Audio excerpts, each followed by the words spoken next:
students, we'll start this chapter from the book How It So Happened. First chapter, how the camel got his hump. Hump, you know, is the raised part of the back of a camel. It's a funny story,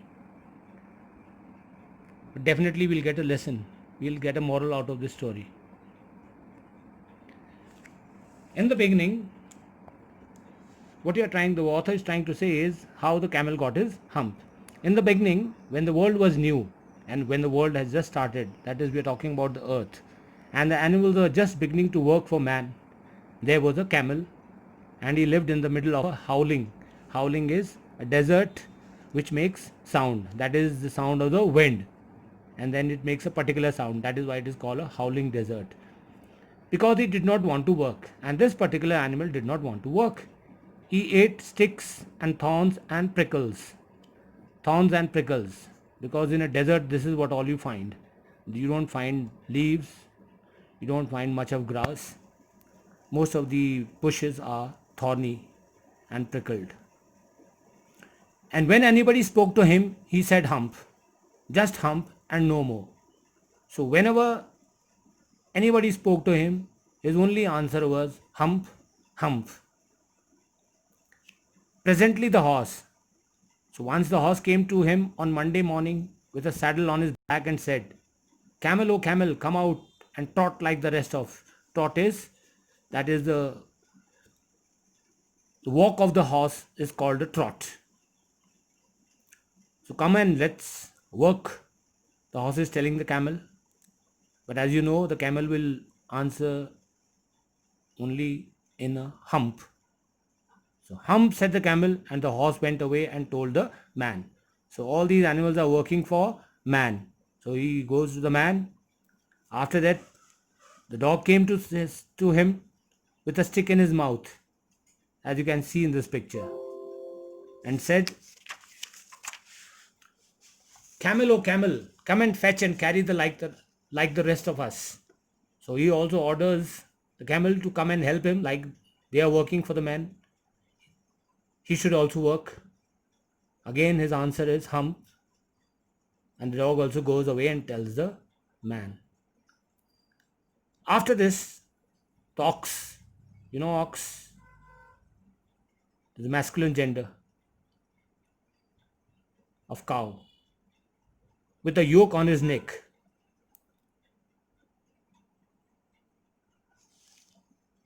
and said, "Camel, oh camel, come and plow like the rest of us." Yoke is a wooden bar which is put on the neck of ox when they plow. Plow is when they move the earth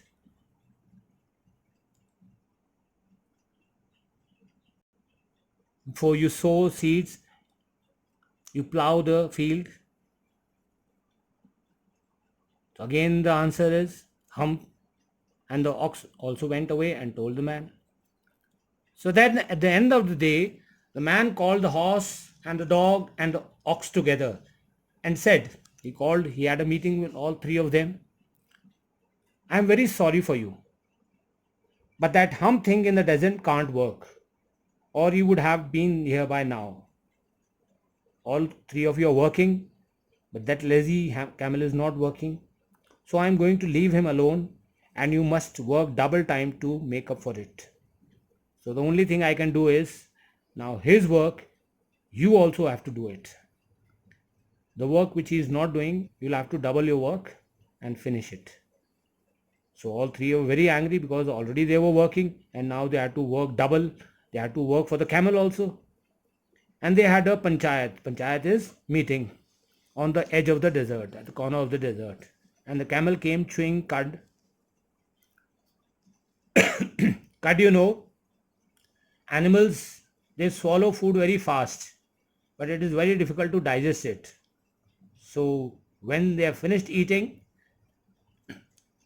whatever they have taken in the stomach, they bring it out into the mouth and chew it for a long time for easy digestion. That is called cud.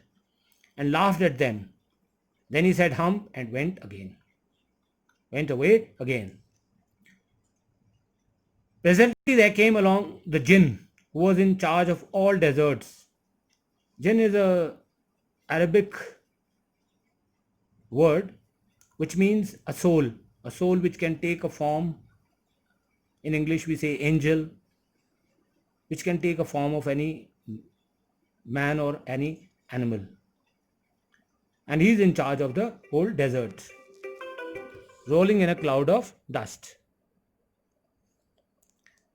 Jinn, Jinn of all deserts, said the horse, is it right for anyone to be idle? Idle is free, without any work, not working. That is called idle. So all three of them, because Jinn can give you a lot of wishes, Jinn can fulfill all your wishes. So is it right? Certainly not, said the Jinn. Well, said the horse, there is a thing in the middle of your desert with a long neck and long legs, and he hasn't done a stroke of work since Monday morning. He won't trot, he won't walk, he's just been sitting there eating and just saying one word, that is hump. Whew, said the Jinn, whistling. That's my camel. What does he say about it? He says hump, and he won't plow, said the ox.